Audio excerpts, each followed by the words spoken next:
हमको शादी हो रहा है। ये कोची हो गए शादी के कार्ड। अगर मैया केकर शादी होई थे के? अरे हमार शादी। तोर दीदिया के? ना ना ना जाने हमरा के न भूले है जान। ना ना ना हम तोरा से प्यार करे तोर बहनियों से कर रही हो गए। ना ना ना ना ये कोई मतलब तोरा से ना कर रही हो गए। हम ना कर रही। ये कोई मतलब है हमारे से बहनियों से? ना ना शादी ना ना ना ना ना शादी हमर दीदी के आइया तू ठीक ना। बाप रे बाप देख वैसे देख माथा न खराब शादी तो रहे थोड़े ना तो हमरा से प्यार न कर ना ना करिला।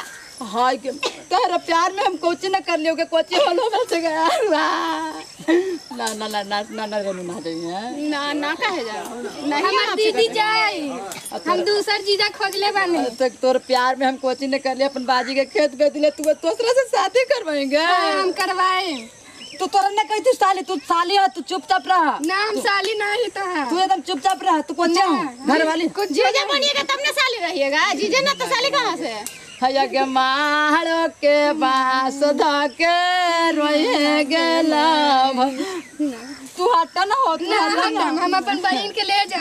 अगे सेट भइलौ शादी सुन खबरिया गेला अगे मारो के बास धके रोए गेला तर उठे दिला के भीतरिया हेला अगे मारो के बास धके रोबौ गेला भर तुम ना मामा के पास रोते रहिएगा और क्या। स्टार्ट करिए कमेंट कीजिए कैसे लाल बटन को दबाकर। अच्छा अच्छा।